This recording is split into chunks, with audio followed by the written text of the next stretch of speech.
Assalamu alaikum. Yo himɓe ɓe yiɗa ɓuttuɓen ko Facebook o directanno ko fimon ono ɓe yiɗa ɓuttuɓen ɓe anda politique ɓe wata politique ɓe yiɗa leader jo mum on ko fimon mi waɗani o direct ko fimon ono mi waɗani o direct iɗon yurmi iɗon yurmi iɗon yurmi ɗon yurmi ɗon yurmi o ganda noon iɗon yurmi ko tuma duuɓi goo feƴƴi andon jakay ɗon yurmi ko min haali Fatmata Binta Diallo Fatou Nyeloy o directanno ko fimon onon ɓe yiɗa selludalen ɓen ko fimon onon ɓe yiɗa IFDG ɓen o yilan min omo suti ɗon ɗo anduɓe lam ɓen no andilam ko ɓe anda ɓen lan woni andalam o yilan min hay nene an heɓuɓe lam ɓen ɓe andi si ɓe tooñi min nayi ɓe tooñi mi jaɓata ɓe tooña ko non Allah tagiri lam min omo suti ɗon mi yetike on mi hulata hay e goto o sendilan e yimɓe ɓen no wodi ɓe mi hersa no wodi ɓe mi haccana ko on ɗum hulɓini e bani adama ko si alamo hula alamo hersa alamo haccana haray hulwon ɗon dirwon ɗon min noon mo mi hula mi alade on alamo mi hula mo mi hulayno on ko bora am baba hara e nder bani adama si mi hulayno ko bora am baba ɓe walike ɓe maayi nene an ɗo mi hulata par ce que ɓe piyatalam ɓe watala wadde ɗo hay hunde kono ko nene an kamɓe heɓilam komin nenejo kadi lam mari ɓiɓɓe ɓiɗɗo debbo foppuno andi ɓiɗɗo debbo hakkude mum e nene mum gila ko heɓɗa duuɓi 12 ha heɓa duuɓi 25 hara ɗayna e nene am ɓe no soñji nene am ɓe yiɗalam nene am ɓe min ɓe yiɗalam par ce que yiɗen andi hara ɓe haɓɓiti tum en feway pijigon ton e waɗata donc en andi importance nene men wo ko tuma timmin ɗen 50 hara ɗo joni en fuɗɗi andude ko honnum wi aduna en fuɗɗi yiide ko honnum ɓe wonno maporande en fuɗɗi famde ko fiyon mum hari ɓe anani en jaka ɓe aña en ɓe anan en ɓe mapani en par ce que hara enen tigui en fuɗɗi en jiidike en andi ko honnum woni importance amin hande ko sabu nene an jaara nene an noon min yo mi yelagine ma ɗi lebbi 5 ɗi lebbi 5 ko laabi 3 mi yiide nena mi ala jaɓde are mi yiida donc ɓe nodda elan téléphone mi ƴettata par ce que la andi ko ɓe falta elan wolande kon elan andi le ko ɓe falalan wolande kon mimi yaki waɗugol donc ɗo yoɓe wolana wona mi salani keɓe mi ala ɓe hokkude hay on opportunité on occasion donc si yeehi ha Allah andintiniɓe ɗo ɓe addanilam vocal mi jentike vocal on hoynilam ɓernde nden o tuusilan mi migitike ha mi tawi tagaɗo no wayi wo no wayi si yewti nokkugo min pigiɗi mi wawi rondade mi tena ɗin nene an wataɗi rondade duuɓi ɗin miɗen seedi donc mi décidi sabu biro an nene an heɓuɓe lamɓen onon ɗon sikkude ko kaso ngeloygol wallan mittude onon ɗon sikkude ko famille selludalen on jogui ngeloy onon ɗon sikkude ɓen no wawi mo sokkude onon ɗon sikkude hay ko deka jogui Ousmane Ngeloy kanko nangono Ngeloy acce hiɗon yurmi mi yetike on min acce to ɓe wan min cabbi pirɗi on ɗon andi ko on sendi en min mi goɗɗo ƴettatalam waɗiralan guere goɗɗo min ko min dari yeeso adnallam fo mi kombati sello e IFDG min Fatmata Binta Diallo e ko mi waɗi kon goto e mon suusata onon ɗo fop ala suusuɗo kombatugol ko mi waɗi kon min mi hulata hande komba min si mi dari ke kombati sellu dalen mi waɗi ko mi waɗi kon fop nene an inni yomi terto yomi selu yumi tartu sellu e parti yo woni be mi jabi on se kode ko mi demandiri famille dalen on pardon ko fiyo ngelo yalto kaso on se kode ngelo yaltay on se kode hay be retire plainte mabbe do yaltina ngelo ko woni dum si be fala to be retire plainte mabbe ko non pardon no minin samu parce que ko nene am mi wadani mo et parce que CNRD be wi ko dum mi sakkitoto wadude et parce que be wadir dum don fi yo mi yaltuno welde be ko mi attaquata kambe CNRD no be fala yo mi attaque sellu IFDG minni mi sali le kadi mi attaquata sellu mi attaquata sellu IFDG na fi kulol mon onon ko Facebook do ko hombo e mon gordi maade woni debbo ko hombo e mon woni wowlali lam min ko non dun change ni la hande mi jaabi kew mi jaabota ko na fi simi hulo mi hulao mi do wahi yennude ko goto wata yennude ko Facebook kono yaltine video am di hoyreji ni wona di yennede ko Facebook ye yaltino video am en hoyreje debbo don addon mo partage mo mi la wahi yennude mi wada hali landi hadi mi wada lan andi ko hondum hadi mi wada awaso njabi yakke mi ngon hulbinta la ngi do ngandi akke uttina non sellu dalen mi yato hande min ko nene am ko min kadi desidi mi ala kadi tertorde sellu gasalan selir de sellu kadi fi bay mi do andi CNRD no fala mi to mi accammo yo mi attaque mo donc hay ko sabu dum non kadi mi sali si be ngordi yo be attaque mo si be ngordi yo be touche mo be fo be haali ko gonga mabbele ala touche o sellu dalen e IFDG memana be musa be hewti min mi yangan on ala goddo gosi woni to mettata ko menen ko men wolta ko mettata be metta ngono ngedditi ben donc mi sali mi watta mi atakata mo hande kadi ko décision ko bay nene an woli ko nene an woli ko non ko ngol lenangol hey minin sangol minin satangol parce que ko be fala be woli mi wadanebe mi atakata sellu hande kadi mi atakata IFDG so njabi yakke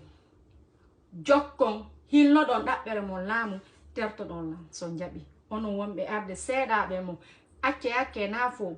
buy onon mi yi video moko baabe mimbe responsable respectueux wattibe yan onon do yidi buttu hido yidi kadi sellu do yidi IFDG parce que do ngandi on ala ko Facebook wado lam fankinde kala ko mi fala wolde fi sellu mi wowli ko on goddo e mo wawi lam fankinirde kon woni on wadali kon wattaton do ko musa talam puttere ala ko wowlo ton ko mettammi ala fusko wadon ko musa lan ido ngandi dum min ko min tigi etti distance janding est ce que do ngandi la wonna la ne awacce onon seedaabe wombe arde ne min ha hande mi yennal communauté ha hande sendidire communauté e parti acce waton lorru no boy e pasite no hakkil no lube e pasi ngandi non ukkore no mano lube e pami luba e non hakkile hande e pami jonna no ngandi andi hutoron e pasi ngandi no lube ne min fatmata binta fatu ngelo mi luba e no ngandi andi mi jonna hutoron min so ngebi hakkile an mi wondiri alla min nyande pullo lamoto pullo si lamoto ko min walla tam lamo pullo si lamoto leydi lagine ko min fatu wonta yeso makko lamo hadi wadon doyi kon woni dum ko mi tutte hombo mi yenni ko porte plainte na ko famille sello retiral plainte makko donc do mi habbino non awaya dum do adno nganda ko mbo woni onon seedaabe mum biida sellu dalen be nganno nganda yo e yo ko do mi habbino ngandi mi madantake condition o nganda dum ne o ngandi madantake ko min ko sellu tubantane yaha ko belaye bengan o immoto ya ha ngelo e misra donc to me mon point ton tout son point mi sikono ko yidoton ko buttu mi sikono ko yidoton ko mi woni terti sellu kon ko dum don mapine non kono wadi ko won don fo adon yido on sukura min goddum hebayla goddu kombo nangatala min na CNRD yaltini lan kumi yaltani hore yang min CNRD no teddini lan no respecti lan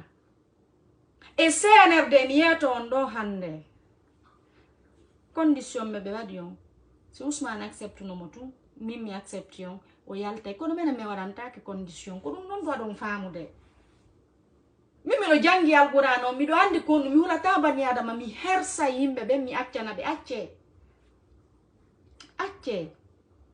holi do lango hola kila dum ko hundun change tay an ene do nafi mi la nafi on ido ngitinda lan koyde koje ido sojinda lan ido ngirtinda lan ido fawti lan ido ngata jamaji an mi do yaade jamaji mon awacce acce onon yimoy seeda we ko yida uttu marbe buzz langande goy buino do si tay tum mi ata kali selu ko business mabbe onnon ko buzz mabbe onnon parce que buye mon do ala e video ko nandir ton wata de video on min hande mi addal video goddo mi tudi do jento après mi jabo parce que on a expérimenté on ala sujet ko si min mi ari mi wawli après aron jenti non don jaboro don non buino do be yida sellu dale mi halino dum goy nebi ala ko lordi sellu buri on hande ko simba hal kon ko direct makko fop ko gonga kayna ngam frère en simba ko hal kon fop la raison son jabi acce son jabi onon koy seeda we don wombe julorde sellu wombe dabbude inde e sellu wombe dabbirde tobbe e sellu wombe la habbino on do mi habbino on do mi andi be mi yeto hande hundo wotere déjà na l'enfant ande si do yidi buttu kade son yida buttu kadi min na fi mi monani ke IFDG mi monani ke sellu dalen mi yibe fala abdirde piji ko kambe CNRD be fala be arabe bakke mabbe mi jabata min hari am min sellu ko mi wattane erta be koloro lambe haba sellu ko non be kolor to ko sellu be kolor te mum be haba men parce que be an ko be sel be fala nuisu de hari sellu fi watna ngin anga fala do lamu tawto ko koy pay koy do yido important ta plainte et puis ono wombe halde don be do ngandi sellu no portal lam plainte mo dixin ko wada manda damene ngande mi mo wala fi dum on plainte makko yo marmo ha hitande nyande o lami o masi o lamaki mimi natayo itum aduna e lakara min ko mi wonno puttere goto e mo wawantala on foppu mon dole de mardo ngo ngala den aba fermer hunde koji mon ni ngonon les petites personnes donc énerve ono mo wawi lam fankinde on sukune min no wudu no wawdo lam fankinde ko mi fankiri ko piji didi ko parce que CNRD fala ka be fala mi ak kono be acceptera ni liberté Ousmane ono wo uttata de ngande jamo hibe andi Ousmane ko woni donc ko kaslan non fo no andi ko no sokira ko fi honnum be inniri joni Ousmane ngela wa akkitama joni ko kasa sellu ngon famille sellu ngon wonde mo onon dun jena town tampin town fiyo dia leƴƴi hedditiɗo innawa joni ñeelo e akkitama kono joni ko fi famille sellu onon wondo ɗaɓɓude laamu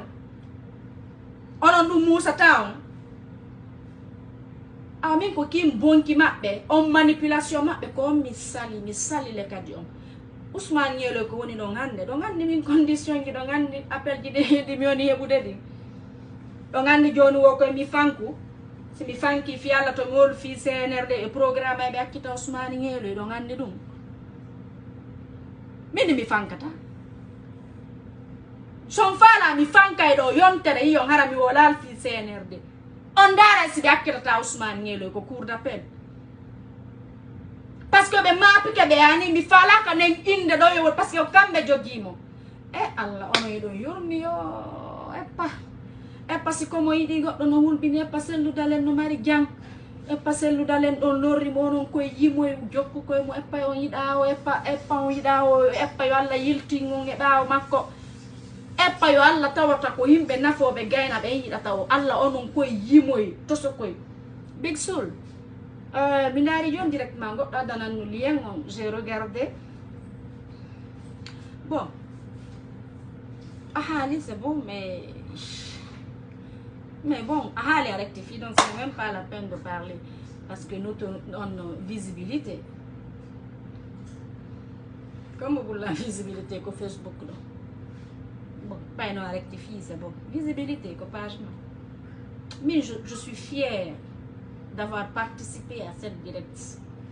Je suis fière. Tu parlais de mon petit frère, de ma mère, mon père. Et comme Minka dit inni,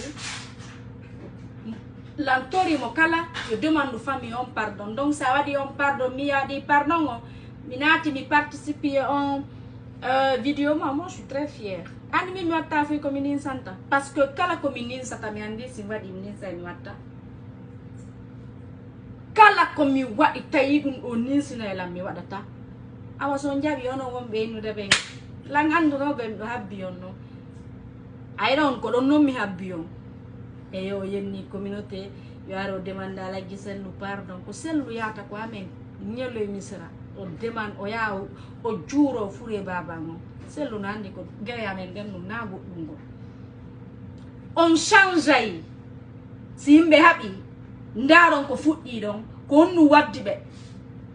si imbe mo yintinay be wowlindirana mo kala wolana o ya gonga ina ko dum do wadda ko dum no on seeda e fi goddo no wela on ko mari gonga on tartudu hey acce son jabi to ngandi ko ikkatu ngandani selu o election no pet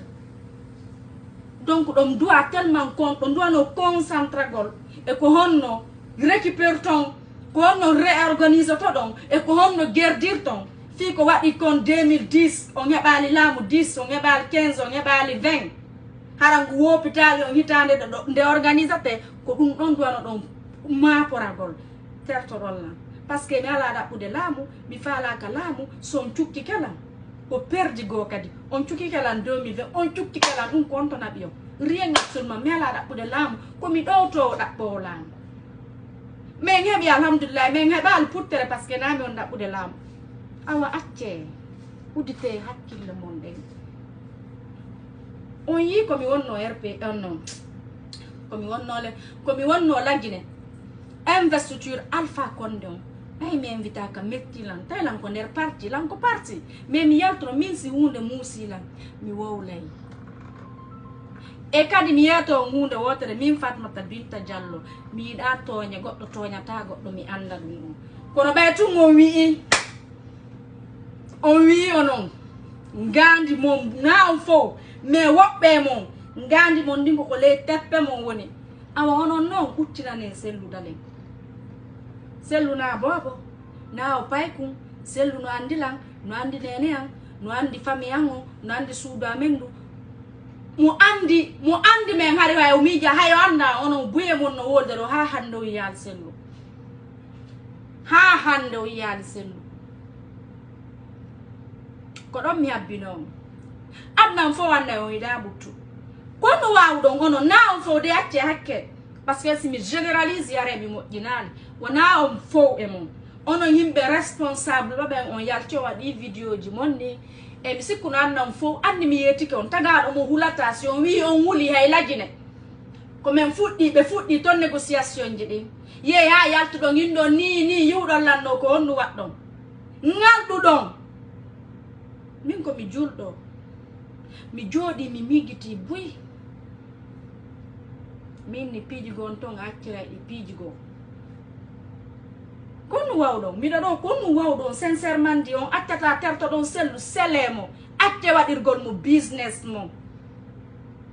ko be o yalta an waldo dum on o yenni communauté abdu video ko mi yenni communauté mi demande ta pardon communauté mo mi bonna ko mi inni kalam tayi mumi seko ko mi yenni des mots déplacés mi hoyreji gono ton ha hande mi wadali di mi ni kala ko tayota mi nyangan e bi ko mi wadi ko yenni emoji an déplacé ko tay metti wondo wo wondo yo munyo mi nga altine video ko mi yenni communauté on seeda e dum acce udite no idon yurmi seeda be mon no yurmi o video ko mi wolire pour la ro parce que buye mon no ton nantama français mais do mi do andi buy nanay parce que o video do mi ala kadi ko ide commentaire dini ko page ko bon hay mi natir ta non page don parce que ben non nanta pular quoi mais dum do ko fi mum ono mi woni wolde acce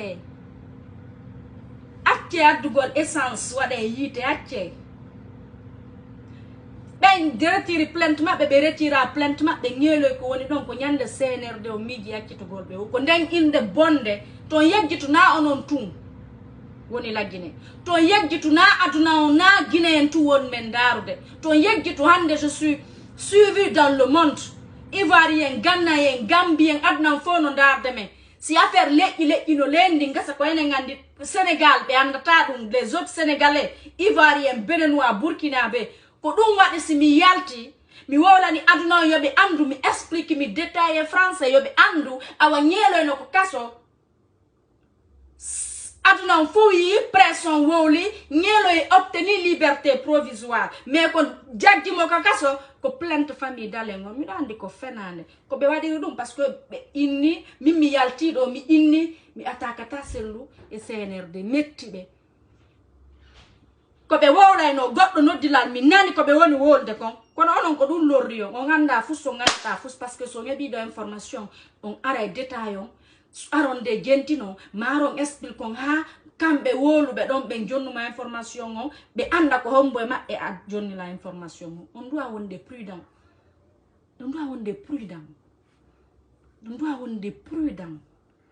onon ko mi yennata sellu ko welata on goy dum no wela ko mi arta mi yenna mo do ko fi on hebu mbudi aron bimbine nyande gonga ko simbali ko ayino do simbandi ko ko gonga sida yidi goddo mi jodi ko do mi acce yennu golne ko sellu dalen non mi conseille do hande sellu dalen onon bureau politique sellu dalen innu bureau politiquement yo be wadu lettre be winda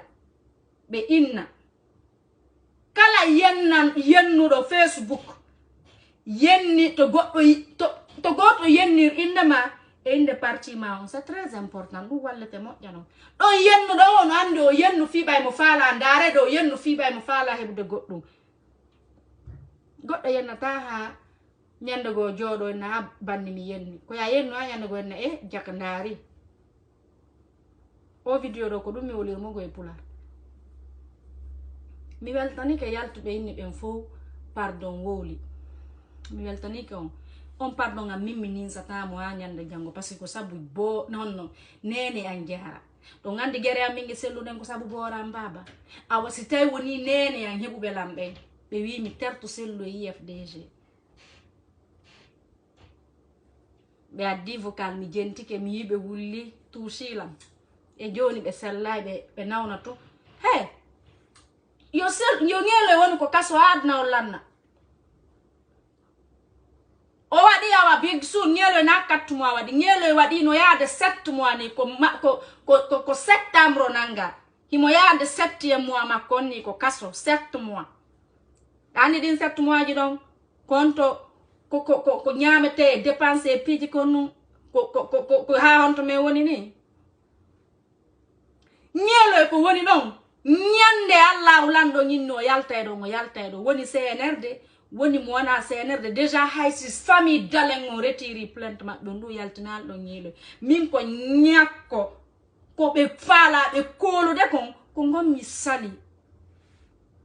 ko dum non ko dum mi sali be retira on pardon on don no mininsa so njori ken gol do mi demanda e sellu pardon onon on timmayo hore onon o wi na nyari ko nyari onon sellu be yidama IFDG be yidama ko sellu porti plainte o yaltay he min non dictanalan do goddum amin ko totema ngonnon on dictantalan ko mi watta na onon hebila